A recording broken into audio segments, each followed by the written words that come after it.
law effectively killing the Fourth Amendment of the Constitution as we know it. There will be no such thing as online privacy anymore for any citizen.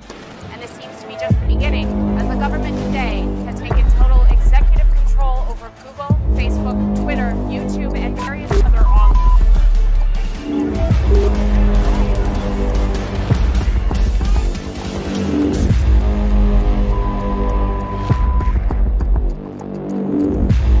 Current international monetary system. For more insight, now let's cross live to Professor Dimitris Tsourmakos in Oxford. He's from University of Oxford and he's an expert in financial economics. Thank you very much for joining us, Professor. So talking about challenges to the current international monetary system, we have to talk about the role of cryptocurrencies, or some may call it digital currency.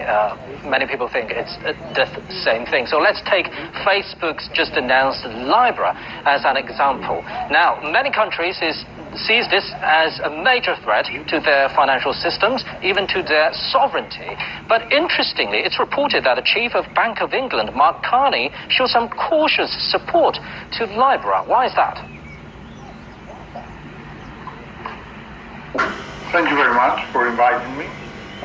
In fact, in order to be able to address the issue of cryptocurrencies and Bretton Woods too, so to speak, we have to understand the deeper definition of fiat money as we know it nowadays.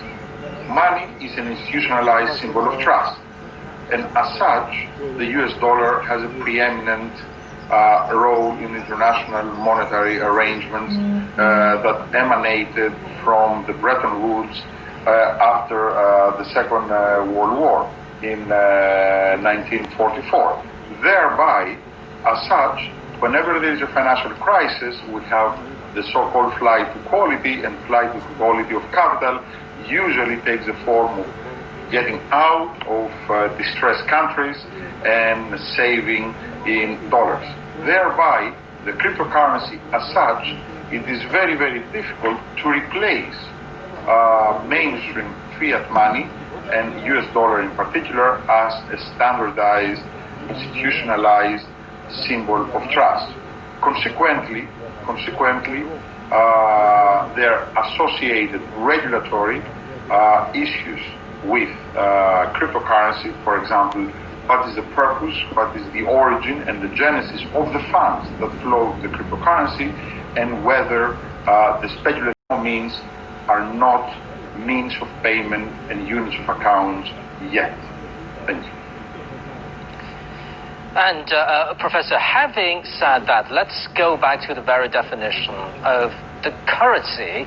So do you think a digital currency can be called a currency in real terms? Because looking at what Facebook has been saying, it's that it said Libra will not threaten US dominance, and it sees some designated currencies in the IMF SDR basket as nominal anchor. But in its white paper of release, it says it will create a crypto blockchain as a ledger and also create a smart contracts platform. Do you think this kind of statement is self-defeating in purpose? Well, we have to be able to distinguish between the two main features of cryptocurrency and technology associated. In other words, there is one thing to talk about cryptocurrency and the various forms of cryptocurrencies, and another issue is to talk about fintech, the new financial technology, which is an outcome of the new financial architecture. As such, the blockchain technology and fintech in general will play a substantial role in the future in the capital markets and in financial transactions. However, the cryptocurrency as such is not currency.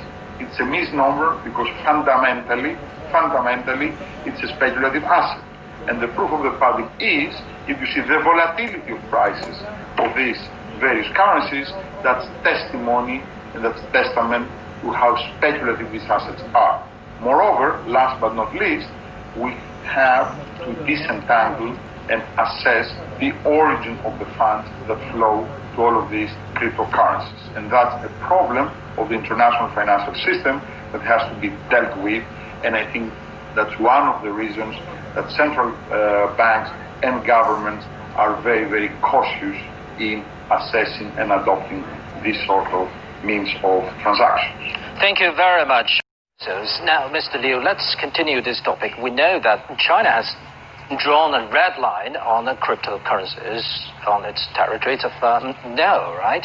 But looking at what Facebook says, it said, of course, it will not challenge the US dollar dominance, but said it's to compete, libraries to compete Chinese platforms like Alipay and even Tencent's WeChat. What's the angle here from Facebook?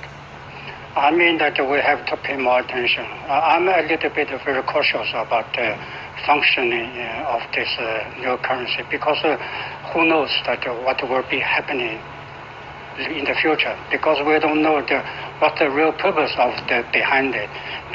I think it could be potentially a threat to a state sovereignty in the future if it could be used as a payment means in the country. We see that the business and trade now is getting big volume for any country. If there's no physical reliable currency that is dominating the payment, we use the bitcoins or even the cryptocurrency, that could be very, very dangerous. Technical innovation is something different from the financial inflow and outflow. But if this could be used as currency, as tool of payment, as a currency reserve, that could be really a very potential problem for any country. Global liquidity to any market, any country, any place, anywhere.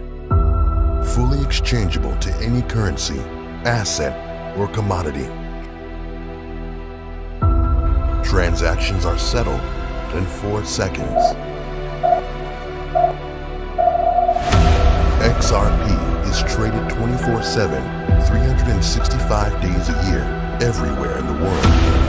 Removing friction from global trade, removing barriers, removing borders. XRP transfers value anytime and all the time. From you to any place on Earth.